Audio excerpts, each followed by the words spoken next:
ابھی ہم بات کر ہی رہے تھے جب مجھے وہی خوشبو اپنے بہت قریب محسوس ہوئی۔ میں خوفزدہ سی ہوتی ہوئی اماں کے پاس جا کھڑی ہوئی۔ حکیم کی بات مانتے ہوئے میں نے اور اماں نے سوچا کہ اس جگہ جایا جائے اور ابا کو دم کروایا جائے۔ اماں نے ابا کو اٹھانا چاہا کہ وہ اٹھ کر ہمارے ساتھ چلیں، تو ابا سے اٹھا ہی نہ گیا، جیسے سارا جسم مفلوج ہو گیا ہو۔ لیکن ایسا ہوا نہیں تھا۔ ابا کا جسم مفلوج نہیں ہوا تھا، بلکہ ایسے تھا جیسے کسی نے باندھ دیا ہو۔ جس چارپائی پر ابا کو لٹایا تھا اس کے ساتھ ابا دیکھنے میں یوں لگ رہے تھے جیسے چپکے ہوئے ہیں اور نہ نظر آنے والی رسیوں سے باندھا گیا ہے انہیں۔ ہم دونوں پریشان ہو گئے تھے۔ اب میں 16 سال کی ہو چکی تھی، لیکن اپنے ابا کی حالت پر میں بھی پریشان ہو رہی تھی۔ میری اماں کو سمجھ نہیں آ رہا تھا کہ کیا کرے۔ تبھی حکیم سے دوبارہ رابطہ کیا اور ساری صورتحال بتائی۔ حکیم نے کہا کہ ایسا کرنا بھی صحیح ہے۔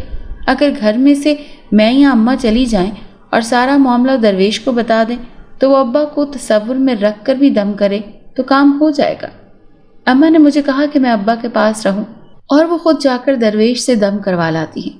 20 منٹ کے سفر کے دوران ہی پر ہی گاؤں کی حد بندی آ جاتی تھی، تو اماں پیدل ہی اس طرف بڑھ گئی۔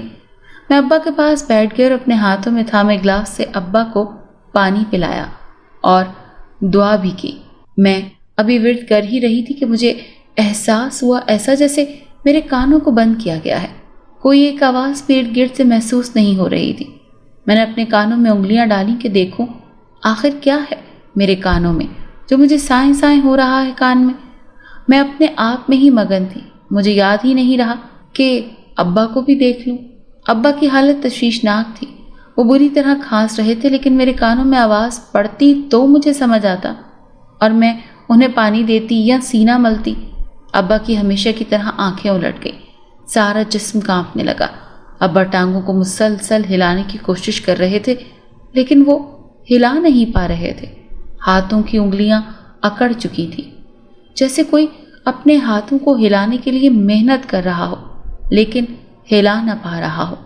پسینے سے سارا جسم شرابور ہو گیا، لیکن میں اس سب سے انجان اپنے کانوں میں دھیان دیے بار بار انگلیاں کانوں میں مار رہی تھی۔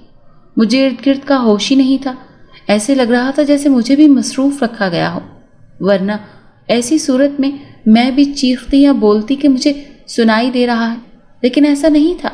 میرے ابا تڑپ رہے تھے، ان کے گلے کی نسیں دب رہی تھی اور مجھے ہوش نہیں تھا۔ تقریباً آدھا گھنٹہ ابا اسی صورت میں مبتلا رہے اور پھر جب شدت میں اضافہ ہوا تو سانس اصل میں ساکن ہو گئی۔ وہ جو کچھ پل سانسیں تڑپ تڑپ کر لے رہے تھے وہ بھی بند ہو گئیں۔ جب ابا کی جان نکل گئی تو پورا جسم ڈھیلا پڑ گیا اور بے دم ہو گیا۔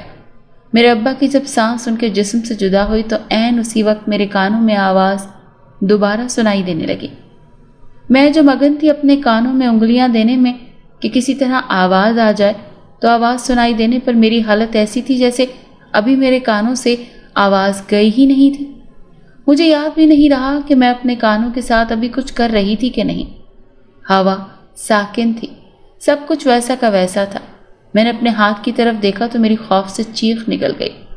گڑیا کے چہرے سے کالا مادہ نکل رہا تھا۔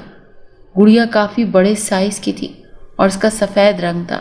اس کے سفید رنگ کے خوبصورت چہرے سے کالا مادہ نکل رہا تھا۔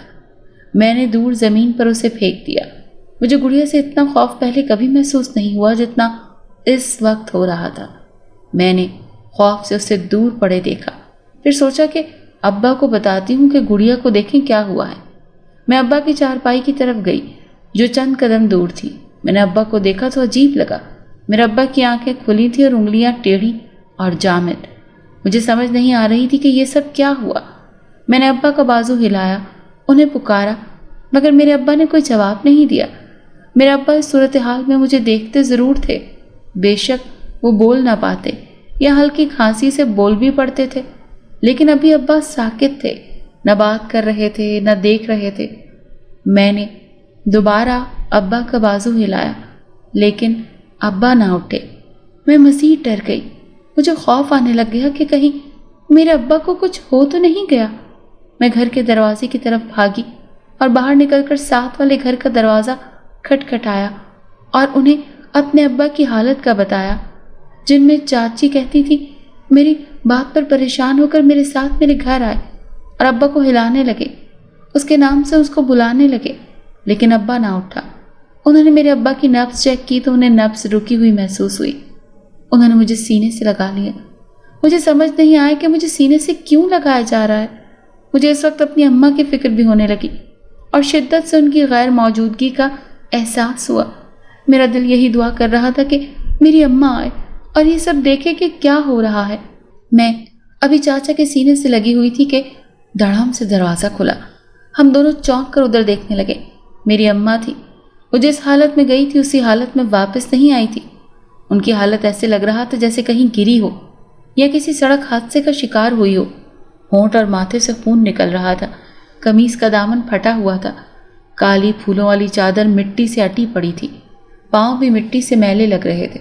میں بھاگتے ہوئے اماں کے پاس گئی تو اماں نے مجھے اپنی آغوش میں لے لیا اور رونے لگی۔ میں اماں کو روتا دیکھ کر رونے لگی۔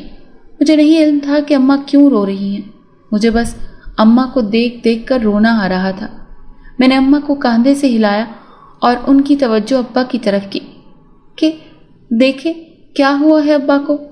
اماں میری معصومیت پر مزید رونے لگی، مجھے دوبارہ سینے سے لگایا اور روتے روتے کہنے لگی، تیری جان کے عوض تیرے ابا کی قربانی دے کر آئی ہوں، تیری سانسوں کے بدلے تیرے ابا کی سانس لیے گئے ہیں۔ مجھے سمجھ نہ آیا کہ اماں کیا کہہ رہی ہیں۔ اتنی بڑی بڑی باتیں مجھے کہاں سمجھ آنی تھی۔ میں نے ناسمجھی سے اماں کو دیکھا تو اماں نے کہا کہ اب تیرے ابا نہیں رہے اس دنیا میں، وہ اللہ کے پاس چلے گئے ہیں۔ اس نادان عمر میں اتنا مطلب پتا تھا کہ اللہ کے پاس جانے کا مطلب اب ابا کبھی واپس نہیں آئیں گے، نہ مجھ سے ملیں گے نہ ہم سے بات کر پائیں گے۔ میں ان کے دور جانے کی بات سمجھ کر رونے لگی۔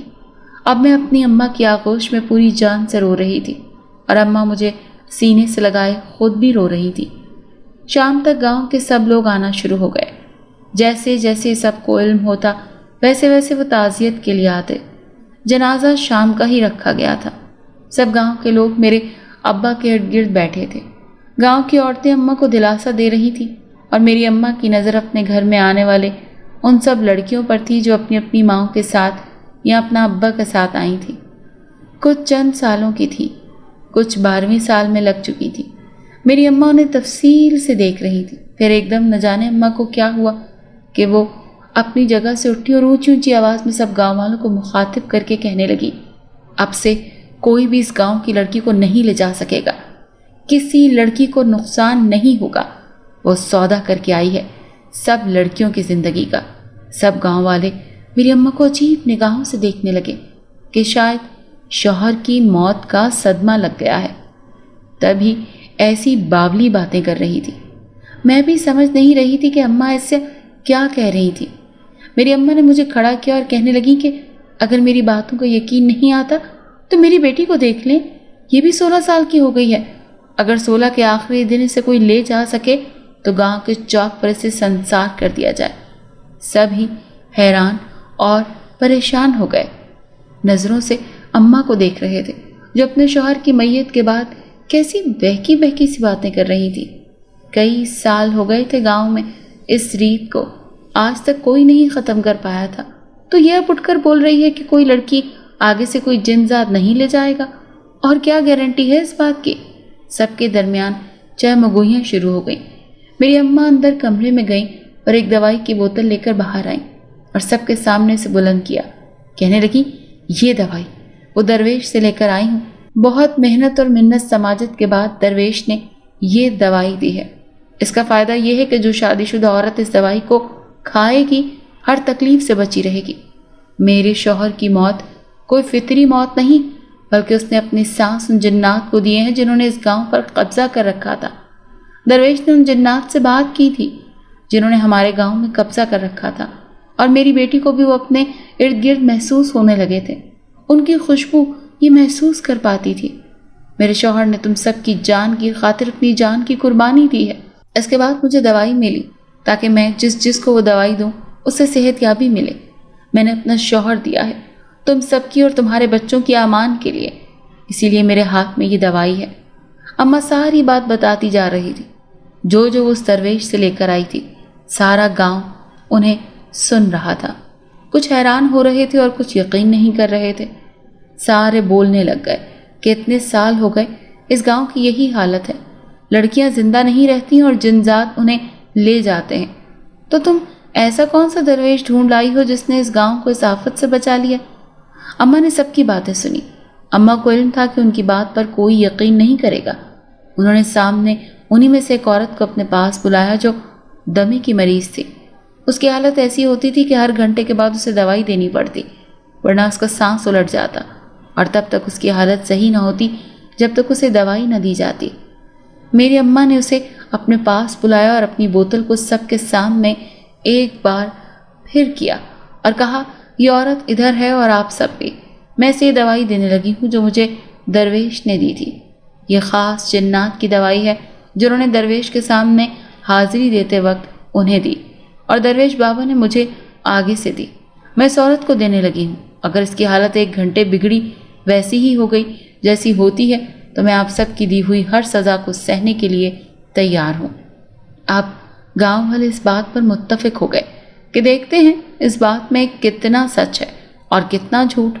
اماں نے بوتل کھولی اور اس میں سے چند دانے دوا کے نکالے اور اس عورت کو دے دیے کہ کھا جائے۔ اس عورت نے وہ دوائی کھا لی۔ اب سب گاؤں والوں کی نظر ان دونوں پر تھی، میری اماں پر اور اس عورت پر۔ ابا کی میت درمیان صحن میں پڑی تھی۔ اب ان کے غسل کا انتظام ہو رہا تھا۔ لوگوں کا کچھ دھیان میت کی طرف ہو گیا، کچھ کا ابھی بھی دھیان مکمل طور پر اماں اور اس عورت پر تھا، کیونکہ سب کو علم تھا کہ جس عورت کو دوائی کھلائی ہے اس کو جب تک دمے کی دوا ہر گھنٹے کے بعد نہ دی جائے اس کی حالت غیر ہو جاتی ہے۔ بس اسی لیے سب کو اشتیاق تھا کہ اس بات میں کتنی حقیقت ہے۔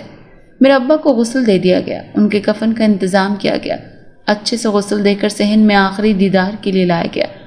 اس سب میں 1 گھنٹے سے اوپر کا وقت لگ گیا۔ لوگوں نے اس عورت پر نظریں ٹکا لی جو بالکل تندرست بیٹھی تھی، جس کی نہ سانس الٹ رہی تھی اور نہ ہی اسے دوائی کی طلب ہو رہی تھی۔ کچھ لوگ تو فوراً مان گئے کہ اماں سچ کہہ رہی ہیں، اور کچھ لوگوں نے کہا کہ مزید آدھا گھنٹہ اس عورت کو دیکھا جائے۔ آدھے گھنٹے کے لیے پھر سے اس عورت پر نظریں ٹکا لی گئیں۔ آدھا گھنٹہ گزرا تو وہ عورت اسی طرح خوش باش بیٹھی تھی۔ سب نے حیرانی سے، بے یقینی سے میری اماں کو دیکھا۔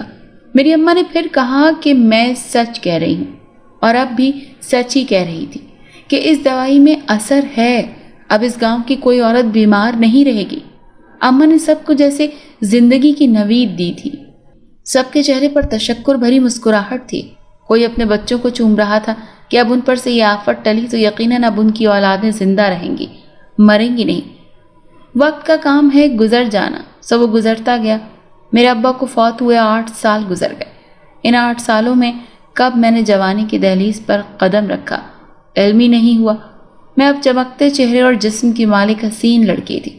میں ان سالوں میں دیکھا تھا کہ میری اماں کو وہ دوائی جو میرے ابا کی وفات کے وقت ملی تھی وہ اب بھی موجود تھی۔ یہ کہنا بالکل ٹھیک ہے کہ دوائی ختم ہی نہیں ہوئی تھی، اسے جیسے اس میں سے دوا استعمال کی ہی نہیں جاتی۔ جتنی لائی تھی اماں اتنی کی اتنی تھی۔ میں نے یہ بھی دیکھا کہ میری اماں کنواری لڑکیوں کو ایک دانہ بھی دوائی کا نہ دیتی، شادی شدہ عورت کو دے دیتی اور سختی سے منع کرتی کہ ایک دانہ بھی کنواری لڑکی کے پیٹ میں نہ جائے۔ لوگ بھی اس بات پر سختی سے عمل کرتے۔ شاید وہ اندر کی بات جانتے تھے جو مجھے علم نہیں تھی، یا اماں انہیں اس کا نقصان یا فائدہ بتا دیتی کہ کنواری لڑکی کو یہ دوا دی تو کیا نقصان ہوگا، لیکن اماں نے مجھے کبھی نہیں بتایا۔ میں کہتی کہ میں جب تکلیف میں آتی ہوں تو مجھے باہر حکیم کے پاس کیوں بھیجتی ہو، دوا کے لیے اپنی والی کیوں نہیں دیتی ہو؟ تو کہتی، بچی ہے، تجھے معلوم نہیں، تو نہ بول، تو نہیں کھا سکتی، تو بچی ہے، یہ دوا صرف شادی شدہ لڑکیوں کے لیے ہے۔ میں بھی چپ کر جاتی۔ میری اماں خود بھی یہی دوا لیتی۔ اب اتنی بڑی ہو گئی تھی میں کہ اماں مجھے ایک دفعہ کچھ کہتی تو میں مان لیتی، اور اماں مجھ سے سب کچھ چھپا کر بھی نہ رکھتی تھی۔ میرے سامنے ہی وہ دوا کی بوتل استعمال کرتی اور رکھ دیتی۔ جب جب میں اماں کے کمرے میں آتی تو بے ساختہ الماری کی طرف نظر اٹھتی جہاں وہ دوا بوتل کی پڑی ہوئی تھی۔ مجھے بہت کشش محسوس ہوتی تھی اس سے۔ میرے دل میں خواہش ضرور اٹھتی تھی کہ کسی دن اسے ایک دفعہ استعمال کروں اور دیکھوں کہ آخر ایسا کیا ہوتا ہے اگر کنواری لڑکی کھا لے تو۔ لیکن اماں کی موجودگی میں نہیں کھا سکتی تھی، جرت بھی نہیں کر سکتی تھی۔ اماں بھی اس بات پر کافی چوکنا رہتی کہ کہیں میں غلطی سے بھی نہ کھا لوں۔ ایک دن ایسا ہوا کہ اماں گاؤں کے کسی گھر میں کسی عورت کے پاس چلی گئی۔ میں گھر میں اکیلی تھی۔ میرے اچانک سے پہنچنے پر نہ جانے کیوں میرے پیٹ میں درد ہونے لگا، بے انتہا درد، جیسے سخت بل پڑ رہے ہوں۔ میں درد سے دوہری ہو رہی تھی۔ میں اماں کے کمرے میں آئی تو میری نظر سیدھا سامنے الماری میں موجود اس دوائی کی بوتل پر پڑی۔ میں نے دوائی کو دیکھا، دل کیا کہ کھا لوں، درد جو اتنا تھا، تکلیف کیے تو یہ کیا فرق پڑے گا اگر میں بھی کھا لوں۔ دماغ کہہ رہا تھا کہ اماں نے سختی سے منع کیا ہے، کنواری لڑکیاں تو بالکل نہ کھائیں، اور مجھے بھی اماں وقفے وقفے سے منع کرتی رہتی ہے کہ میں بالکل نہ کھاؤں۔ ان سب سوچوں میں گھری تھی میں، اور میرے پیٹ میں بھی شدید درد تھا۔ میں نے کیا کہ اپنی سوچوں کو دور جھٹکا اور الماری کی طرف بڑھی۔ الماری کا دروازہ کھولا اور اس میں سے بوتل نکال لی۔ میں نے جلدی سے بوتل کا ڈھکن کھولا اور کمرے کے دروازے کی طرف دیکھا۔ یہ بھی ڈر تھا کہ کہیں اماں نہ آ جائیں۔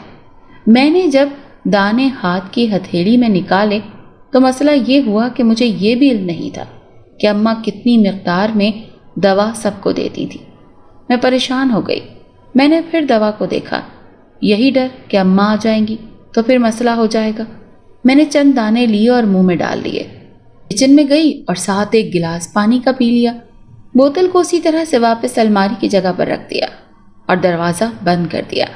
میرے ماتھے پر پسینہ آ چکا تھا جو میرے نروس ہونے کا ثبوت تھا۔ مجھے حیرت بھی بڑی ہو رہی تھی کہ میرے پیٹ کے اندر جو درد تھا وہ رک چکا تھا، یعنی مجھے سکون مل گیا تھا۔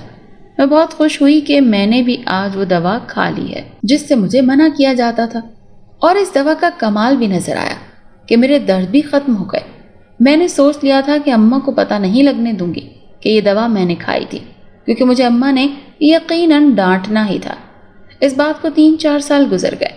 اماں کو علم نہیں ہوا کہ میں نے کوئی دوا کھائی ہے، میں نے بتایا بھی نہیں۔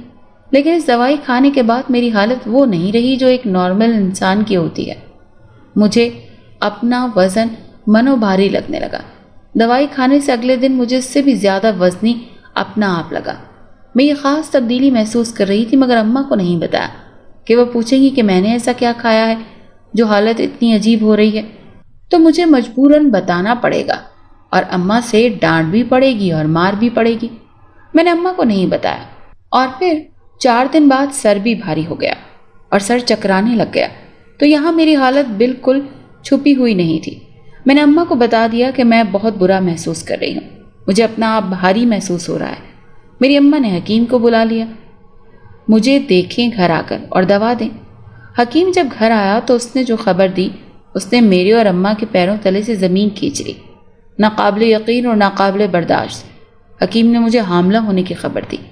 میری حالت غیر ہو گئی، میرے اوسان قطع ہو گئے۔ ایسا کیسے ہو سکتا ہے؟ میری امی کی حالت مجھ سے بھی زیادہ پریشان کن تھی۔ وہ مجھے بے یقینی سے دیکھ رہی تھی کہ میں کیسے بنا شادی کے حاملہ ہو سکتی ہوں۔ انہیں لگا کہ میں نے ان کے اعتبار اور یقین کا خون کر دیا اور ان کی تربیت کو خراب کر دیا۔ میری اماں نے حکیم سے درخواست کی کہ یہ خبر باہر نہ جائے۔ وہ بھی ہماری حالت سمجھتے ہوئے خاموشی سے چلے گئے۔ حکیم صاحب کے جاتے ہی اماں نے مجھ سے تفتیش شروع کر دی کہ یہ کیسے ہوا، کون لڑکا تھا، فلاں فلاں فلاں سوال جو میں نے کبھی سوچے بھی نہ تھے۔ اماں کی پریشانی، ان کے رونے اور سوالات کی بوچھاڑ پر مجھے بتانا پڑا کہ میں نے تو بس وہ دوائی کھائی تھی۔ میری بات جب اماں نے سنی تو اپنا سر پیٹ لیا اور مجھے 100 طرح کے القابات سے نوازا۔ میں بھی رونے لگ گئی۔ مجھے خوف آ رہا تھا، خود کوئی بھی لڑکی کیسے صرف دوا کھانے سے حاملہ ہو سکتی ہے؟ مجھے سمجھ نہیں آ رہا تھا کہ اب کیا ہوگا۔ اب سمجھ آیا تھا کہ اماں اس لیے ہی تو منع کرتی رہتی تھی کہ کنواری لڑکیاں نہ کھائیں، یہ ان کے لیے نہیں ہے، اور میں نے اماں کی بات نہ مان کر ان کو اس امتحان میں جھونک دیا تھا۔ وقت پر لگا کر اڑ رہا تھا۔ اب جو بھی تھا، ہم اس بچے کو مار تو نہیں سکتے تھے۔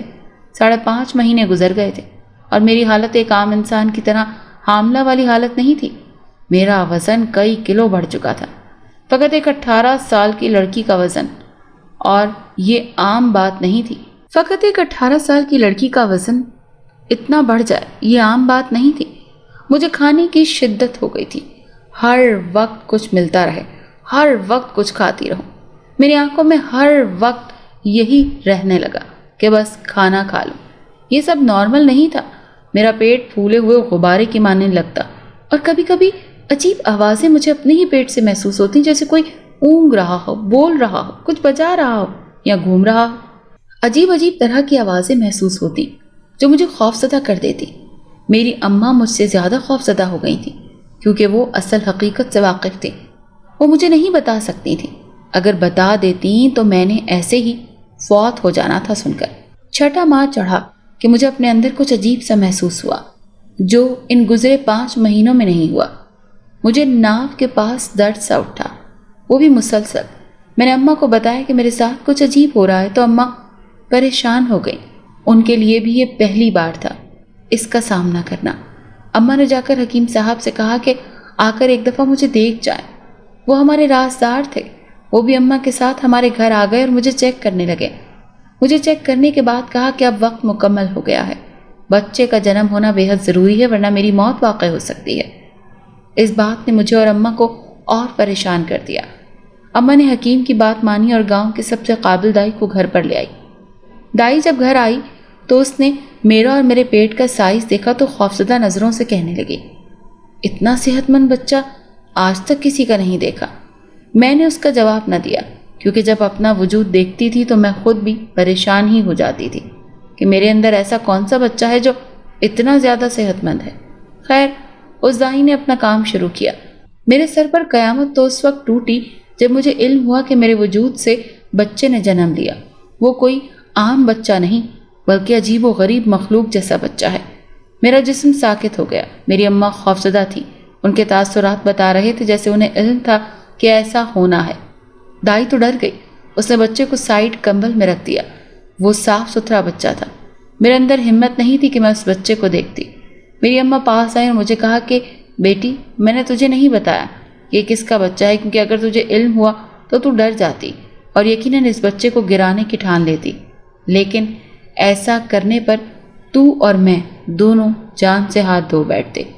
میں نے اماں سے پوچھا، کیوں، کیا راز ہے اس بچے کا؟ تو اماں نے کہا، یہ جن کا بچہ ہے۔ مجھے ایسا لگا جیسے میرے اپنے گھر کی چھت میرے سر پر گر گئی۔ میرے کانوں کو یقین نہ آیا۔ میری اماں نے کیا کہا؟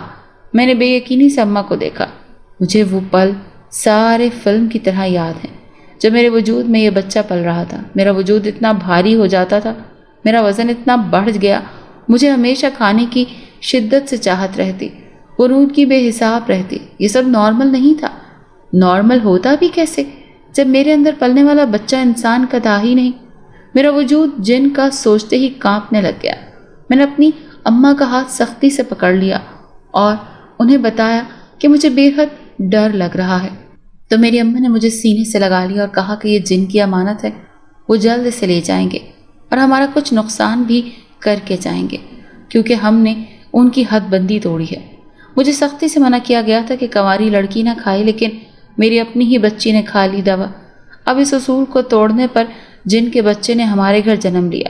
ابھی جس جن کا بچہ ہے وہ آ کر لے جائے گا اور ہمیں سزا کے طور پر کوئی نقصان بھی کر کے جائے گا۔ میں اماں کی بات سن کر اور پریشان ہو گئی۔ یعنی اب جنات ہمارے گھر آئیں گے اپنی امانت لینے؟ میرا جسم کانپنے لگ گیا۔ میں نے ایک نظر بھی اس کمبل پر لپٹے بچے پر نہیں ڈالی۔ اس کا سائز ہی اتنا بڑا تھا جیسے کوئی 1 سال کا بچہ ہو۔ اتنی وحشت تھی اس کے وجود میں، مجھے خوف آ رہا تھا۔ میرے اوزان خطا ہو چکے تھے، میرے حواس قائم نہ رہے اور میں بے ہوش ہو گئی۔ مجھے نہیں علم کہ پھر کیا ہوا، کیسے ہوا، میں کب تک سوئی رہی، کب تک میرے حواس کھل رہے تھے۔ جب میری آنکھ کھلی تو مجھے عجیب طرح کا شور محسوس ہوا۔ میرا سر بھاری تھا، حواس آہستہ آہستہ واپس آ رہے تھے۔ جب ہوش ٹھکانے آئے تو آنکھیں کھولیں، سامنے چھت پر پنکھا نظر آیا جو رکا ہوا تھا۔ ایک دم کمرے میں بجلی چمکی کہ میں گھبرا کر اٹھی تو مجھے علم ہوا کہ باہر تیز بارش ہو رہی ہے۔ میں نے سمجھی سے پہلے سب دیکھتی رہی۔ میں نے گردن گھمائی تو سامنے والی چارپائی پر وہی کمبل پایا جس میں اس بچے کو لپیٹا گیا تھا۔ اس کمبل کو دیکھتے ہی میرا دماغ بھگ سے اڑ گیا۔ سب کچھ یاد آ گیا، لیکن وہ بچہ نہیں تھا اس کمبل میں۔ میں جھٹکے سے اپنی جگہ سے اتری اور باہر کی طرف بھاگی، اپنی اماں کو تلاش کیا۔ میرے قدم کمرے کی دہلیز پر ہی رک گئے جب میں نے اماں کو صحن کی زمین پر بیٹھے پایا۔ وہ تیز بارش میں ہاتھ جوڑے بیٹھی تھی۔ جیسے کسی سے معافی مانگ رہی ہو۔ تبھی زوردار بجلی پھر چمکی کہ مجھے بڑے بڑے سے سائے اس بجلی میں محسوس ہوئے۔ میرا دل سکڑ کر کانپا۔ تب میں نے محسوس کیا کہ میرے گھر کے سامنے والی دیوار پر دراڑ آ رہی تھی۔ میں اس سے پہلے اماں کو چیخ کر بتاتی وہ دیوار ایک سیکنڈ میں راکھ بن گئی۔ بجلی ایک دفعہ پھر چمکی لیکن اب سائے موجود نہیں تھے۔ بارش میں کمی آ گئی تھی اور اماں سر زمین پر رکھ کر رونے لگ گئی تھی۔ میری طرف اماں نے پلٹ کر دیکھا تو اٹھ کر میری طرف آئیں اور سینے سے لگا لیا۔ میں نے ان سے یہ سب معاملے کا پوچھا تو پتہ چلا کہ میں 3 دن سے بے ہوش تھی اور اب وہ بچہ جن کی امانت تھا وہ اسے لینے آئے تھے۔ وہ سزا کے طور پر مجھے نقصان پہنچانا چاہتے تھے، لیکن درویش کی دی ہوئی پڑھائی کے صدقے وہ ہمارے گھر کی دیوار توڑ کر گئے تھے، اور یہ بات سن کر میرے دوبارہ حواس قائم نہیں رہے تھے۔